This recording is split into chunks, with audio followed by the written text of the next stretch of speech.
May isang puno sa Lebanon na kung saan isang misteryo na iyong makikita. Napakahiwaga nitong punong ito dahil makikita mo ang pambihirang imahe ni Jesus. Tinatawag nila itong the Tree of Jesus. Kasi kung titigan mo itong mabuti, makikita mo agad ang mukha at katawan ni Jesus at ang mga kamay niyang nakaunat bilang Kristiyanong naniniwala kay Jesus.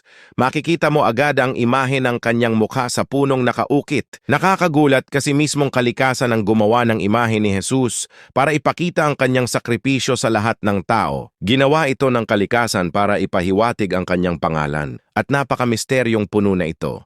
Dahil may isang tao na nakarating dito gumaan ang kanyang pakiramdam at guminhawa ang kanyang buhay. Kaya kung may misteryo man na nagpapakita si Jesus, share nyo agad sa mga tao.